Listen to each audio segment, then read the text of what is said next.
tous, comment allez-vous? Chez nous, tout va bien.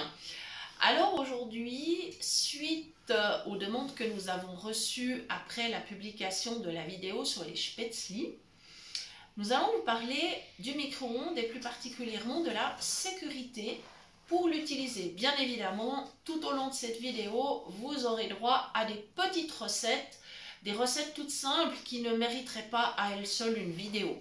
Voilà, donc, d'abord, qu'est-ce que c'est un micro-ondes? Comment ça fonctionne?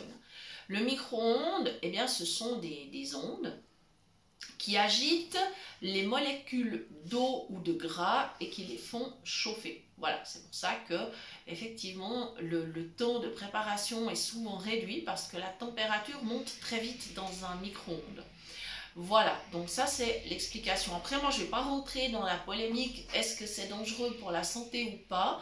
D'abord parce que je n'ai pas les compétences pour vous le dire.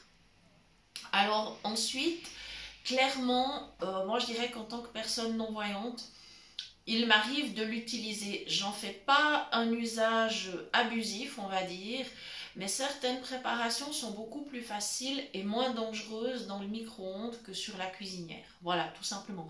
Donc, quand ça arrive, ce genre de situation, eh bien moi, je l'utilise à ce moment-là. Voilà. Donc, je vais vous donner quelques idées. Alors d'abord, évidemment, il y a des choses qu'il ne faut absolument pas faire avec un micro-ondes. D'abord, on ne met jamais sécher du linge dans le micro-ondes. Évidemment, ça ne se fait pas. On ne peut pas cuisiner, par exemple, des œufs durs. Parce que si vous mettez l'œuf avec la coquille, ça va exploser. Et là, je vous garantis que le nettoyage va être plutôt sympa, hein. Voilà, donc ça, c'est des choses qu'on ne fait pas. On ne cuisine pas, par exemple, on ne fait pas de friture dans un micro-ondes. Parce qu'évidemment, comme je vous expliquais que les ondes agitent les molécules d'eau et de gras, il est clair que si vous vous amusez à faire chauffer de l'huile dans un micro-ondes, ça va vraiment bouillir et ça peut prendre feu. Voilà, parce que la température va monter énormément, beaucoup plus que pour une friture dans la friteuse, bien sûr. Donc ça, c'est dangereux et c'est évidemment à ne jamais faire. Voilà. Bon, maintenant le micro-ondes, il faut faire attention aussi, par exemple, dans le cas où vous faites un gratin, par exemple, on vous a donné il n'y a pas longtemps la recette du gratin de pommes de terre rapide. Comme vous introduisez un produit laitier dans la recette, ça peut être du lait, ça peut être de la crème. Évidemment que, comme lorsque vous cuisinez sur la plaque de la cuisinière, eh bien, ces produits-là vont bouillir et vont avoir tendance à monter.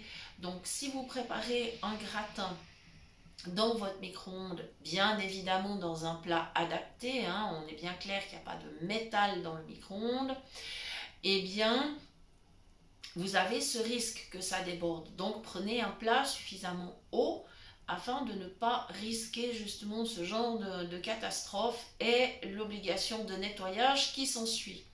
Puisqu'on parle nettoyage, nettoyer un micro-ondes, c'est très simple en fait. D'abord, s'il y a très peu de petites éclaboussures, on passe simplement un torchon à vaisselle humide et puis ça se passe très bien, il n'y a pas de souci. Maintenant, si les éclaboussures sont plus importantes, supposons vous avez réchauffé une assiette de risotto, vous avez oublié de mettre la petite cloche sur votre assiette.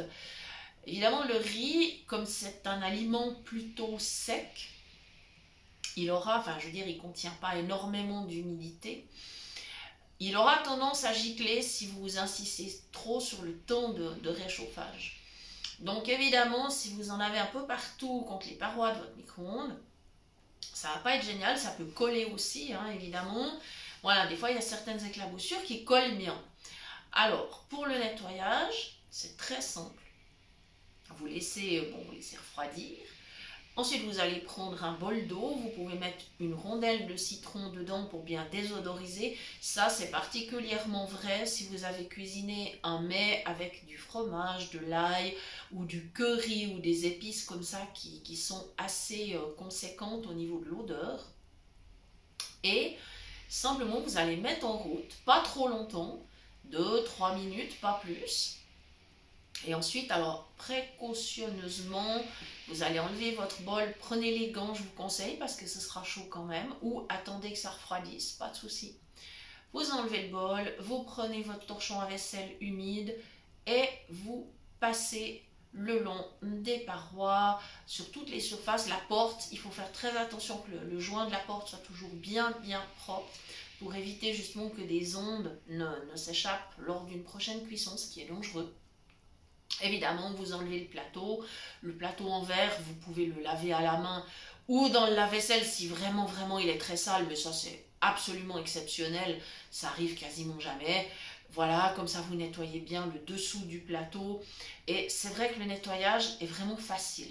Voilà, ça c'est vraiment un ustensile de cuisine qui est facile à nettoyer. Voilà.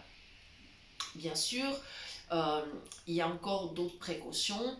Quand vous voulez chauffer de l'eau, par exemple, pour un café, pour un thé, vous faites très attention parce que si vous laissez trop longtemps, ce qui va se passer, c'est au moment où vous allez ajouter, par exemple, votre café soluble ou votre sachet de thé, si vous avez laissé trop longtemps, ça va gicler et vous risquez des éclaboussures contre les mains et le visage. Donc, soyez prudents. Une tasse d'environ 2 à 3 décis, c'est 1 minute à 1 minute 30, ça dépend de la puissance du micro-ondes. Pas plus, soyez vraiment raisonnable avec ça. Il vaut mieux que ça soit pas trop chaud plutôt que trop, hein. Voilà. Bien, ensuite on va pouvoir parler des petites recettes. Alors, une des recettes les plus simples, ça va être les croûtons pour les salades par exemple. C'est vrai que quand on est non-voyant, préparer des croûtons dans la poêle à frire avec le beurre, c'est pas facile. D'abord parce que c'est difficile de les tourner avec une spatule.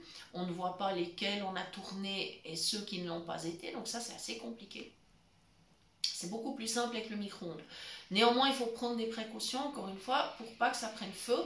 Le pain étant un aliment très peu humide, surtout quand il commence à être rassis, eh bien, il va falloir être précautionneux. Donc, pour votre pain, pour vos croûtons, vous allez donc couper des tranches de pain un petit peu rassis.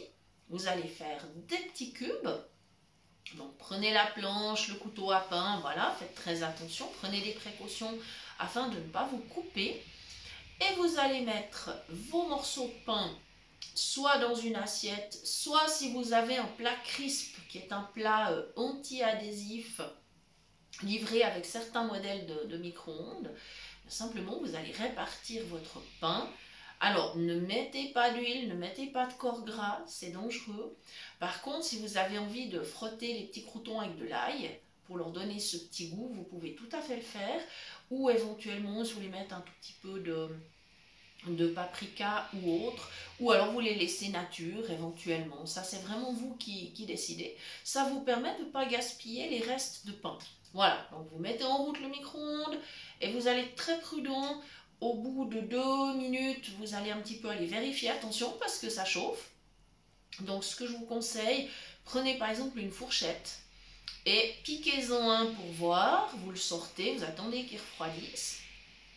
Et ensuite, vous essayez de voir si vraiment il est suffisamment dur, si c'est vraiment un croûton, ou bien s'il a encore un petit peu de moelleux, auquel cas il faut recommencer par palier, on va dire, alors là, de 15-30 secondes. Il faudra vérifier chaque fois, il faudra être bien prudent. Vous les laissez bien sûr refroidir et vous pouvez les mettre dans une boîte en fer ou un Tupperware pour simplement après les récupérer pour mettre dans vos potages ou vos salades et comme ça vous n'avez pas gaspillé de pain. Voilà, ce sont des astuces toutes simples. Ce que vous pouvez encore faire évidemment avec le micro-ondes, vous pouvez faire plein de choses. Vous allez pouvoir cuire des légumes, des fruits, vous pouvez faire des compotes.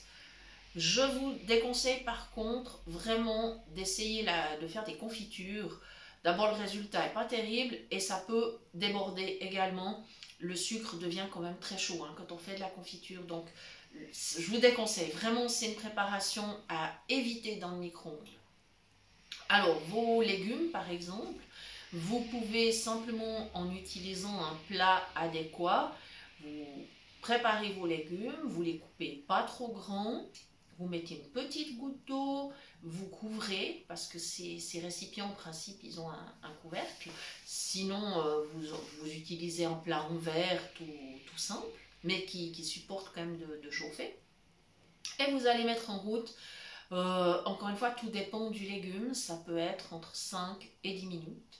Et vous allez aussi tenir compte du temps de compensation. Il faut savoir que quand on stoppe en micro-ondes, le processus de cuisson continue encore pendant environ un tiers du temps. Ça veut dire, si vous avez cuit des légumes, on va dire 9 minutes, hein, on va faire quelque chose de simple, vous allez encore compter le tiers, c'est-à-dire 3 minutes, pendant lesquelles vous allez attendre avant de servir ou de continuer la recette. Le tiers du temps, c'est le temps de compensation. Et ça, c'est vraiment valable pour tout type de cuisson au micro-ondes.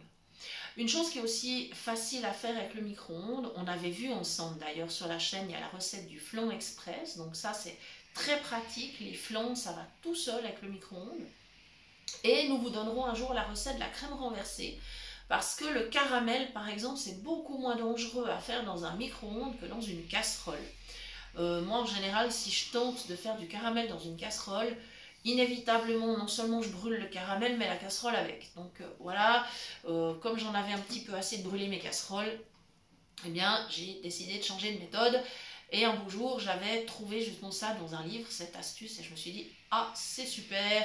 Et c'est vrai que depuis ce jour-là, j'ai plus de problème avec le caramel. Alors, tout simplement, bien sûr, en suivant la recette, vous allez respecter les proportions qui vous sont données. Vous allez mettre votre caramel, par exemple dans le cas de la crème renversée, vous allez commencer par mettre le sucre, bien sûr. Si vous voulez que votre caramel puisse bien s'étaler dans votre plat, vous ajouterez une minuscule goutte de vinaigre. Dans certaines recettes, il y a un peu de citron ou une petite goutte d'eau. Il faut toujours respecter la recette. Vous allez mettre en route. Et là, bon, vous aurez le temps de cuisson qui vous sera donné, très certainement. Et quand le caramel sera prêt, alors attention, vous prendrez les gants, parce que le sucre chauffe toujours très fort. Vous laissez éventuellement refroidir un peu dans le micro-ondes avant de toucher au plat.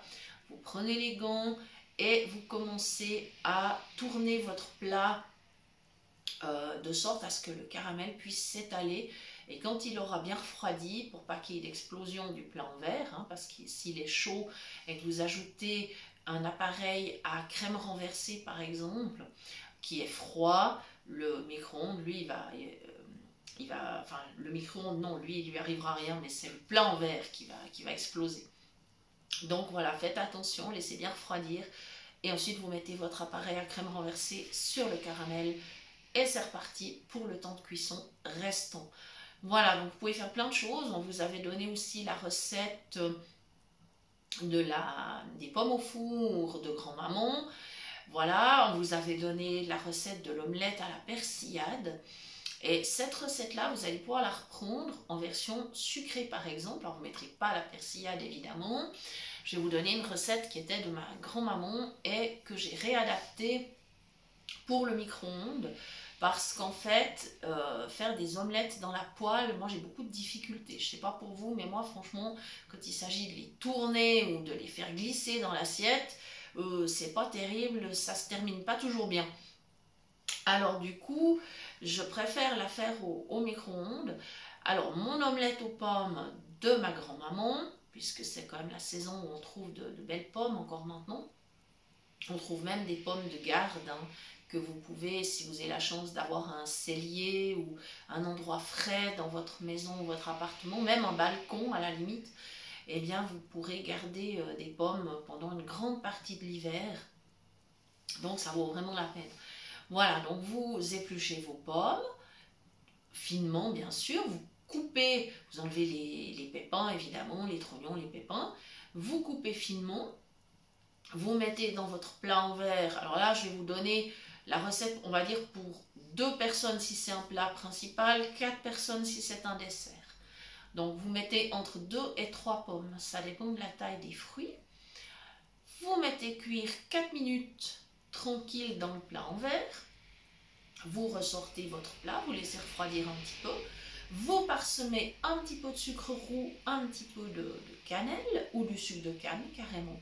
Voilà. Et ensuite, vous préparez l'appareil à omelette. Alors, vous allez mettre 6 œufs, un petit peu de lait, une pincée de sel et vous ne remettez pas nécessairement du sucre dans l'appareil à omelette, parce qu'on en remettra après un tout petit peu dessus, donc c'est pas la peine d'exagérer. Vous mettez votre appareil sur les pommes, vous remettez pour environ 4 minutes, il faut vérifier où en est l'omelette, évidemment, si elle a pris suffisamment, sinon vous rajoutez 15 secondes, 30 secondes, vous vérifiez. Et puis ensuite, au moment de servir, vous ajouterez encore un tout petit peu de sucre de canne sur votre omelette quand elle est encore tiède. Et ça, je vous garantis, c'est absolument délicieux. Vous pouvez bien sûr le faire avec d'autres fruits au fil des saisons, c'est pas un problème. Vous pouvez la faire en version salée avec des légumes. Voilà, vous pouvez faire bien sûr la fameuse omelette aux pommes de terre, hein, en commençant par cuire les pommes de terre et en ajoutant l'appareil à omelette ensuite. Voilà, petit clin d'œil à une amie, on ne met pas de cannelle avec les pommes de terre. Voilà, bon, elle se reconnaîtra, il n'y a pas de souci. Hein. Voilà, qu'est-ce qu'on peut encore faire avec un micro-ondes? Eh bien, étonnamment, vous pouvez faire lever une pâte à pain si vous êtes un petit peu pressé, ça peut arriver. Hein. Au jour d'aujourd'hui, on est souvent pressé. Donc, votre pâte est prête, elle est dans le plat dans lequel vous allez la faire lever. Alors attention, pas de métal, hein, on est bien d'accord, pas de métal. Vous placez le plat dans le micro-ondes avec votre pâte à pain. Vous mettez puissance minimum, alors là vraiment minimum. Hein, et vous allez mettre en route 3-4 minutes, pas longtemps. Hein. Votre pâte, elle va commencer à lever. Et ensuite, vous pourrez la préparer encore plus vite, justement. Vous pourrez faire votre pain plus rapidement. Voilà, c'est une astuce, moi, que j'ai essayé. C'est vrai que ça fonctionne plutôt bien. Voilà, après, maintenant j'ai vraiment le temps de faire lever mon pain, donc c'est vrai que je ne le fais plus, mais j'avais vraiment testé et ça fonctionne. Voilà, vous voyez que finalement le micro-ondes, ça sert à beaucoup plus de choses que seulement réchauffer un plat ou sortir quelque chose du congélateur et mettre à dégeler. Vous voyez, je veux dire, il y a quand même des utilisations possibles. Ensuite, ça dépend bien sûr du modèle que vous avez chez vous. Il y a le micro-ondes simple, basique, qui fait uniquement micro-ondes. Après, il y a les fours combinés qui peuvent faire aussi four, où vous allez pouvoir, par exemple, mettre ensemble four et micro-ondes, ce qui va vous donner les qualités du four avec la réduction du temps de cuisson grâce au micro-ondes. Ensuite, vous avez la fonction crisp, qui permet, par exemple, de gratiner. Et ça, c'est plutôt agréable. Vous avez les micro-grilles, c'est-à-dire vous avez le micro-ondes et l'infrarouge au-dessus. Et avec le micro-ondes, il vous sera livré dans ce cas-là une petite grille. Et cette grille, alors bien qu'elle soit en métal, ne craignez rien. C'est vraiment étudié pour, comme aurait dit Fernand Reynaud. Vous pouvez sans problème l'utiliser dans votre micro-ondes puisqu'elle est livrée avec. N'en utilisez pas d'autres, utilisez vraiment celle-là. Et là, si vous voulez faire usage vraiment que du grill, par exemple pour gratiner, eh bien, vous allez surélever votre plat grâce à la grille et vous allez mettre en route l'infrarouge. Et à ce moment-là, vous aurez votre plat qui aura gratiné. Ça peut être un gratin de légumes, ça peut être un gratin de petits fruits. Bien évidemment, il y a des recettes là dont je vous ai parlé que nous vous donnerons sur la chaîne. Hein. C'est des recettes qui vont venir par la suite. Et évidemment, n'hésitez pas à en demander. C'est vraiment avec le plus grand plaisir que nous allons travailler sur ces recettes et vous les proposer avec toutes les astuces nécessaires. Dans le micro-ondes, vous pouvez aussi faire fondre votre chocolat et votre beurre si vous voulez préparer par exemple des brownies ou des moelleux ou autres gâteaux, autres gourmandises pâtissières, bien sûr, vous allez tout à fait pouvoir le faire. Voilà, les utilisations, elles sont extrêmement nombreuses. Je ne veux pas non plus faire une vidéo trop longue. N'hésitez pas, hein, si vous voulez des astuces complémentaires. Et si vous souhaitez que nous parlions d'autres appareils ou d'autres modes de cuisson, eh bien n'hésitez pas, on le fera volontiers dans la mesure où nous connaissons ces appareils. Bien sûr, on ne connaît pas tout ce qui existe non plus, mais c'est vraiment très volontiers que nous le ferons. Et nous vous rappelons pour l'occasion que vous pouvez toujours nous écrire sur le mail de la chaîne à l'adresse suivante cuisinepratique@mail.ch pour toute demande de recettes ou d'astuces ou pour recevoir les liens des prochaines vidéos.